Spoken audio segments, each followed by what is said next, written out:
Garden of Eden, right at the beginning, God gave us three things. Before man fell, before the fall in the Garden of Eden, before Eve was deceived by the devil, and those three things are marriage, the seventh day Sabbath, and a particular diet. Well, it's the Sabbath here, so we're celebrating that. I'm going to talk to you about the diet, and by God's grace tomorrow afternoon I might be able to talk about marriage.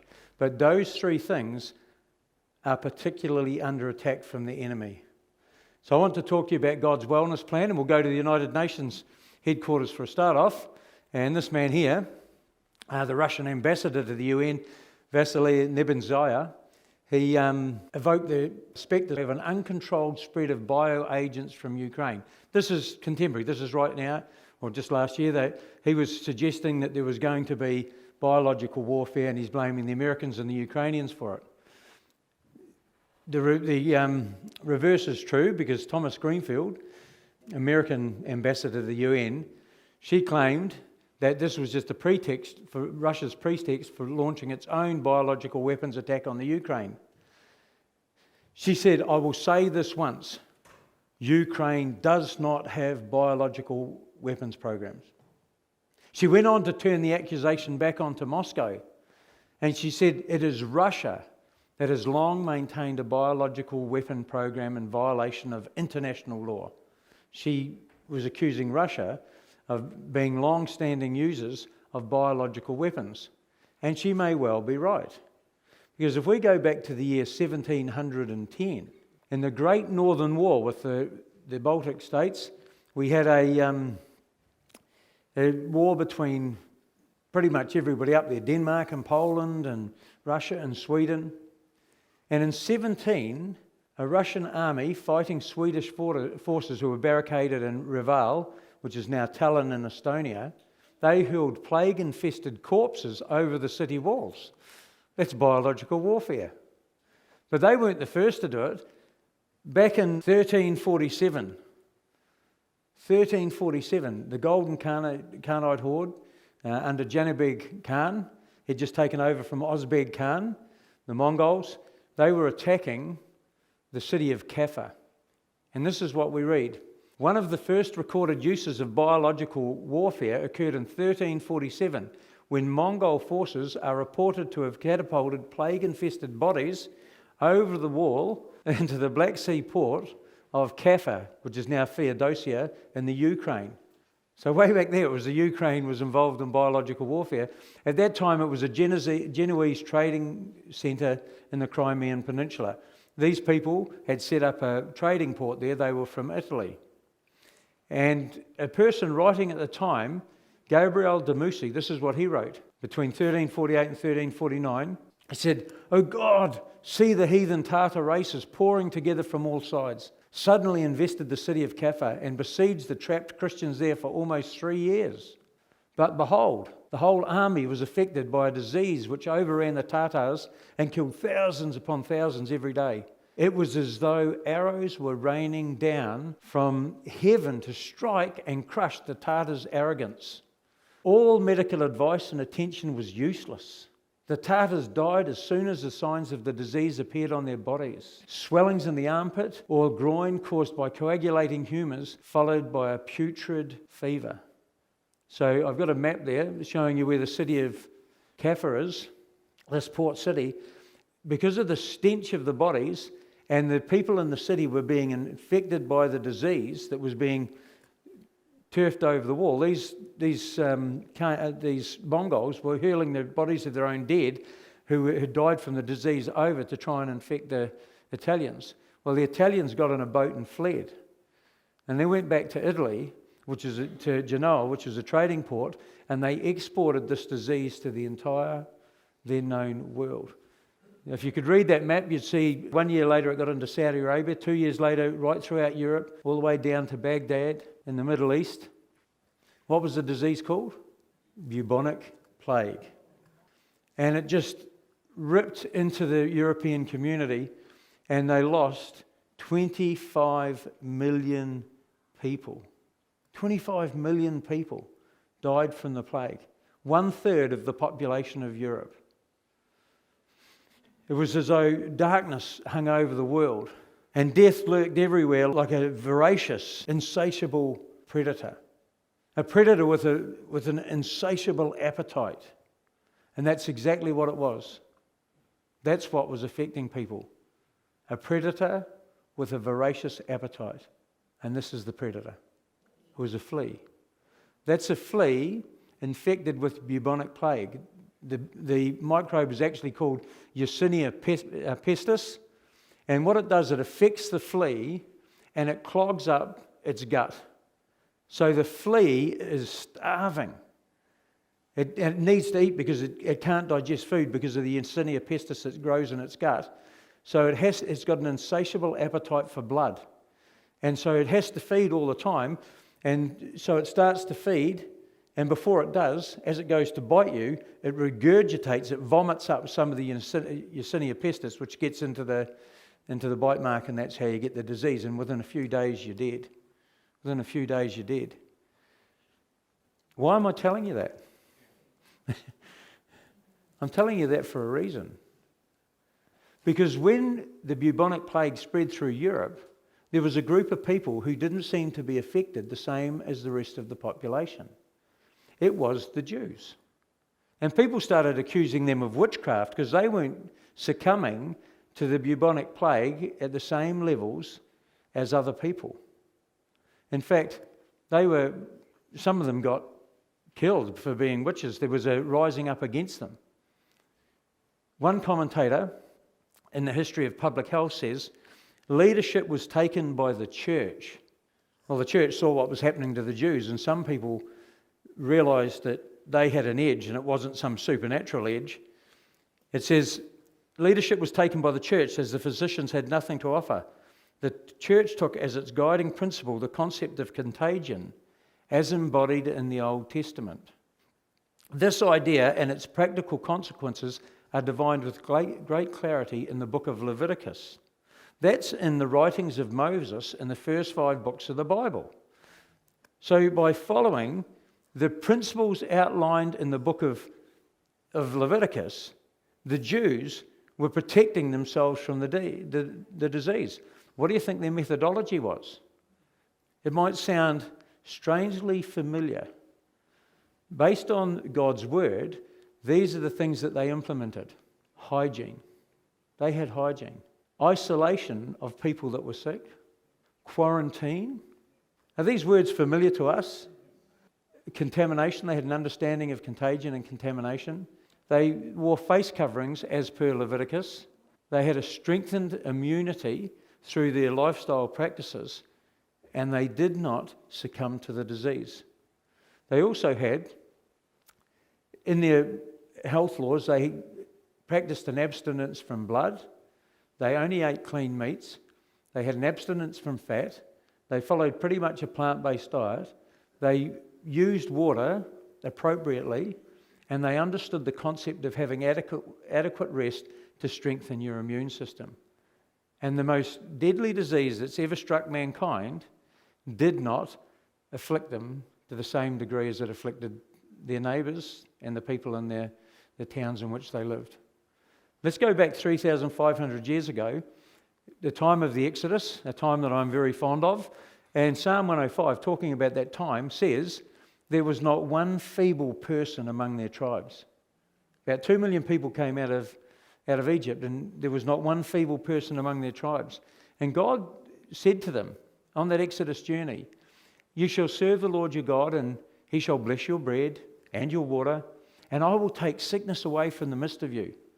Chapter 15, here's our little word again. He said, if you will diligently hearken to the voice of the Lord your God, and will do that which is right in his sight, and will give ear to his commandments, and keep some of his statutes, all of his statutes, all of his counsels, I will put none of these diseases upon you, which I have brought upon the Egyptians, for I am the Lord that heals you. What a great promise. But it's contingent on a word, isn't it? What's that word? If you do what I tell you, then this won't happen. That's a massive Gordo paraphrase. But he's simply saying that if you do this, you follow these laws, this won't happen to you. Let's go forward to 1975. We'll find out what the diseases were that had been put on the Egyptians. From the tombs of the kings, the valley of the kings there in Egypt, they extricated a lot of mummies. Quite surprisingly, there's a lot of mummies. In fact, I'm going to give you a number in a moment of how many they found. But in 1975, at the Manchester School of Medicine, Dr. Rosalie David, with another team, did autopsies on mummies to find out what they died from. Dr. Claude Ruffet did X-rays, a Belgian man, on 14,000 mummies. There was a lot of embalmed bodies that they discovered, 14,000 of them. And they discovered that what was afflicting the Egyptians back then, 3,500 years ago, were heart and vascular diseases. That's heart disease and stroke, cancer, arthritis, hepatitis, trichinosis. Trichinosis is a disease that's caused through eating pork.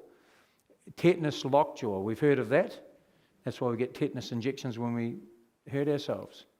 So in 1975, they discovered that the diseases of the Egyptians were exactly what they are today. But what we need to remember is that the ones that got embalmed were the rich ones. They were the elite. The common people didn't suffer from the same degree of disease. In fact, we had an experiment in that several years ago. You might remember Anwar Sadat was the president of Egypt. At that time, heart disease was virtually unknown in Egypt. But when there was a military parade going past, people come running out of the parade. Some of the soldiers, he thought they were coming up to salute him, and they machine gunned him and other people sitting in the grandstand. He was assassinated. When they did an autopsy on him, they were surprised to find that he had massive atherosclerosis. He had blocking of the arteries, which wasn't found in Egypt because he lived a rich man's lifestyle. He was living a Western lifestyle. Let's go back 3,500 years ago and have a look at what Egyptian medical practices were. On the walls of Karnak, you'll find these inscriptions where they had surgical instruments. And we know that they could do brain surgery. They could do surgery. They were learned in obstetrics and gynecology. And two of the greatest discoveries ever made were the Ebers Papyrus and the Edwin Smith Papyrus. These two papyri have got counsel on everyday science in the Egyptian world 3,500 years ago, 1,500 years before Jesus. Acts chapter 7 verse 22, talking about Moses, he's the one that wrote the book of Leviticus, remember? When he was born, he was exceeding fair and nourished up in his father's house 3 months. And when he was cast out, Pharaoh's daughter took him up and nourished him for her own son. And Moses was learned in all the wisdom of the Egyptians and was mighty in word, in his words and his deeds. You notice that word there? All the wisdom of the Egyptians. All the knowledge, all the science that the Egyptians had come, their understanding of science, their understanding of alchemy and anatomy. It says Moses was learned in all of that.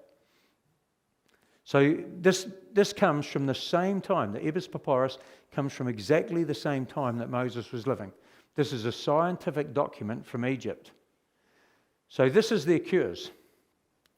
One of the things they recommended was bloodletting, now known to be positively dangerous to life. It took us a long time to learn that. Do you know that President George Washington, the first president of the United States, do you know how he died? His physicians bled him to death. Don't try this one at home. For an eye problem, they recommended pouring hot broken glass into the eye.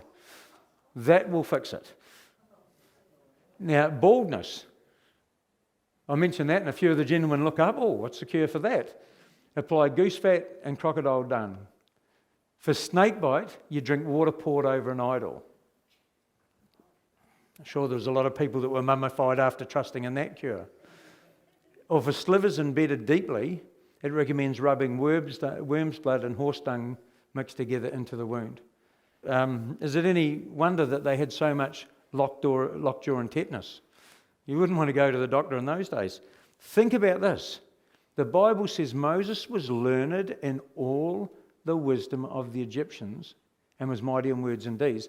He knew that that was the wisdom, that was the medical counsel of his day. My question is, what if Moses had included those in the Bible? If people read the Bible today and said that if you've got a sore eye, pour hot broken glass into it, are they going to trust this book? No, because that's foolishness. He didn't include one of those things. And the more we study Egyptian science, the more we find that Moses avoided what was commonly believed in the day. My question is, why didn't he? Why didn't he include that? And how did he know the stuff that he put in there?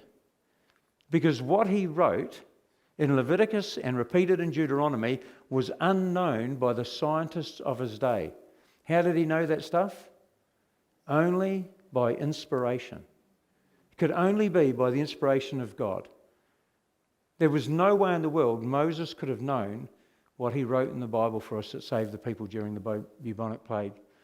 And even in the time of Hippocrates, a few years later, it says the idea of contagion was foreign to the classic medical tradition and found no place in the voluminous Hippocratic writings.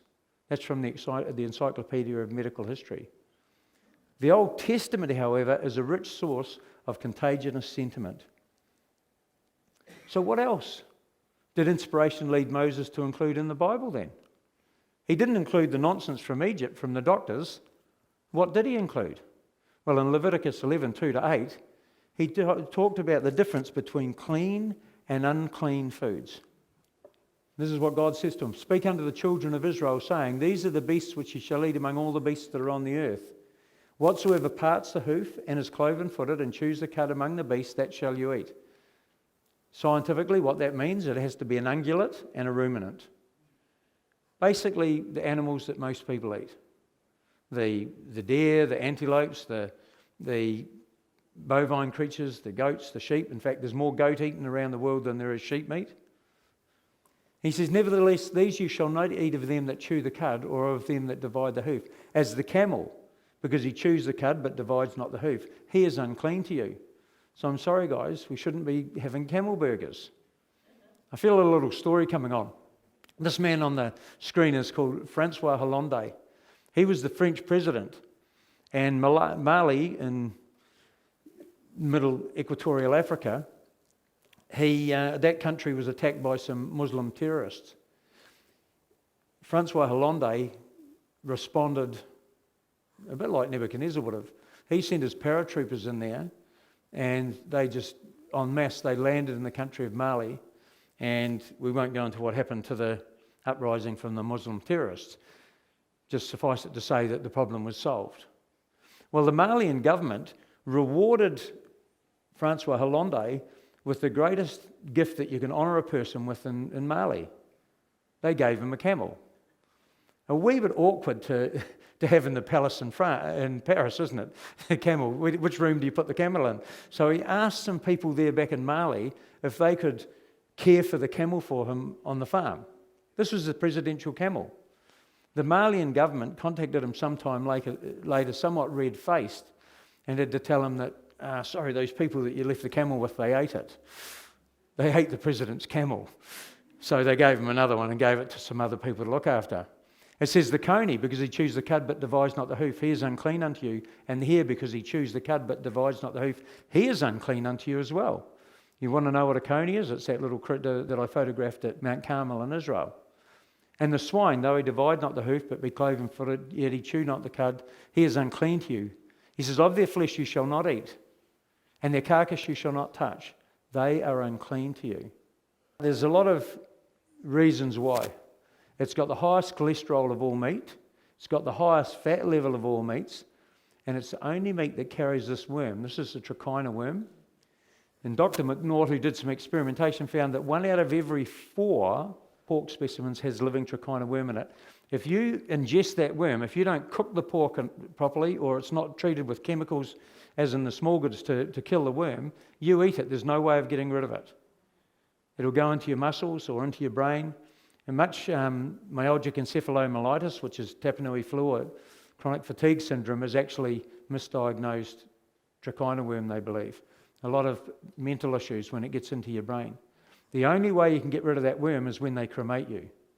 And it's only found in pork. God also had a bit to say about fish. Leviticus 11, 9-11 says, these shall you eat of all that are in the waters. Whatsoever has fins and scales in the waters, in the seas and in the rivers, them shall you eat. And all that have not fins and scales in the seas and in the rivers, and all that move in the waters, and have any living thing which is in the waters, they shall be an abomination unto you. That's a strong word. They shall even be an abomination unto you. You shall not eat of their flesh, but you shall have their carcasses in abomination. Whatsoever has no fins nor scales in the waters, that shall be an abomination unto you.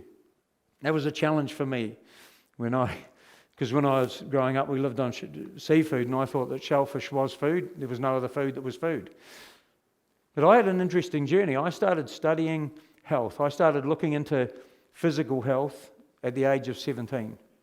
And I studied all sorts of topics, health books. I studied biochemistry, microbiology, to try and understand how to avoid cancer and how to care for the body the best you possibly could.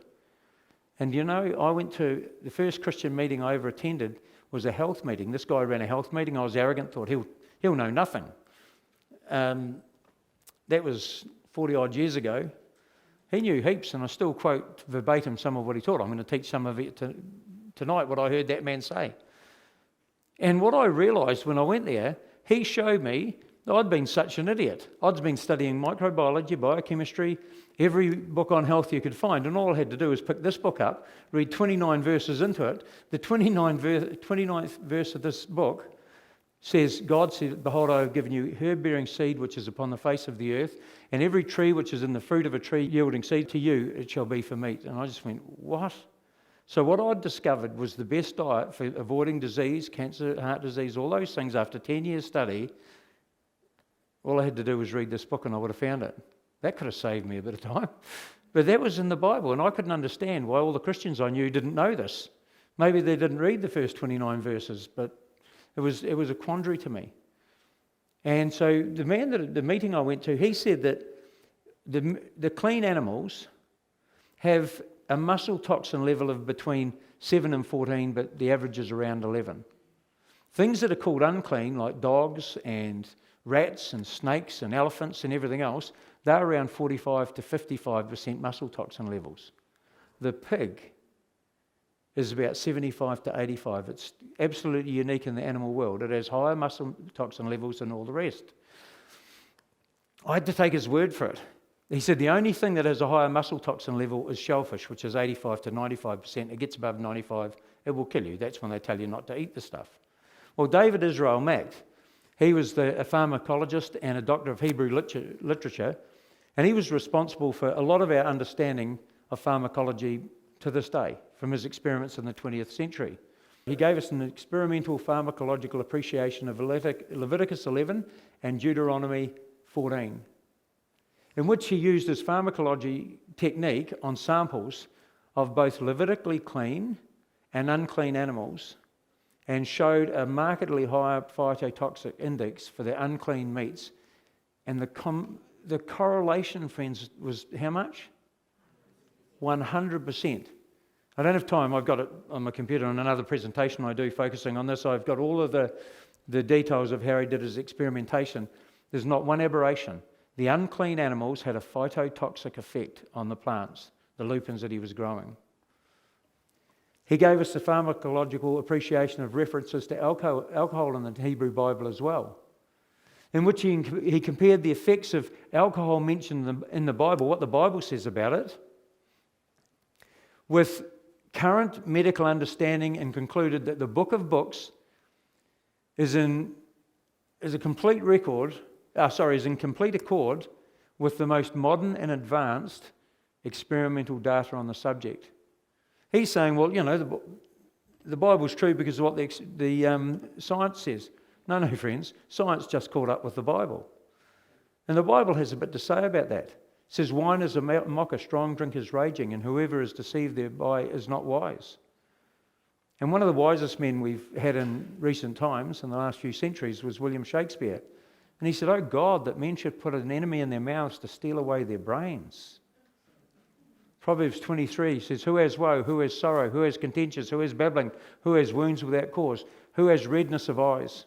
They that tarry long at the wine, they go to seek mixed wine. And he says, don't look on it when it's fermented. He said, it bites like a serpent. Your eyes shall behold strange women. and your heart shall utter perverse things. I used to be a heavy drinker, and I know that your eyes behold the wrong things and you talk a lot of nonsense when you're drinking. You be like the one that lies down in the midst of the sea, lies on the top of the mast. He says, they have stricken me, and I was not sick. They have beaten me, and I felt it not. And when shall I awake? I will yet seek it again. The Bible's referring to alcoholism there. All the side effects of alcohol, and yet people go to seek it again. No wonder Shakespeare said what he said. And I cannot find one argument in favour of alcohol. Talk to a policeman, they'll tell you the same. And today it's not just alcohol, cigarettes, drugs, of all descriptions. The devil wants us to destroy our minds and destroy our bodies. He's the one that's causing us to take narcotic substances, causes Aboriginals to lick the backs of cane toads, lick the poison off, to cause us to use coca leaf or betel nut or alcohol or meth or cannabis, whatever it might be. He's the one that wants to make us less than we truly are. But it's not the pick, and that drug culture, that's the needle. It's not the pick that kills the most people. Do you know the deadliest weapons in our world today by numbers killed? Anybody want to venture a guess? It's the knife and fork. More people are killed through the diet than anything else in our world today. When I went to that meeting with that man, one of the things that I was inspired with is that the Bible had something to do with health, and I got hold of this book called Ministry of Healing by Ellen White. And I read that book. And that book helped me understand that this book has got the answers. You don't have to go to a library. You come to this book, and everything I read led me to that. And then there's a Jewish man in New York by the name of Robert Cohen. Robert Cohen read that book. And in this book, God's Nutritionist, Pearls of Wisdom from Ellen G. White, he looks at 500 quotes that she wrote in that book in the 1800s. Those 500 quotes were contrary to the science of the day or not discovered yet. Absolutely, just like Moses' writings, completely contrary to the science of the day or way in excess of the science of the day. One of the statements was only validated in 2012. 500 statements, not 50, not 5, but 500 statements have all been validated by science since the time that book was written. We asked, how did Moses know the stuff he wrote? I asked, how did she know that stuff? How is it possible that a person, an uneducated person, could write 500 statements that science has only just caught up with over the last 100 and so years? The very same way, inspiration. And I'm going to close with a bit of inspiration from a person, of all the people in the Bible, I think one that just kept his eyes focused on Jesus was the Apostle Paul.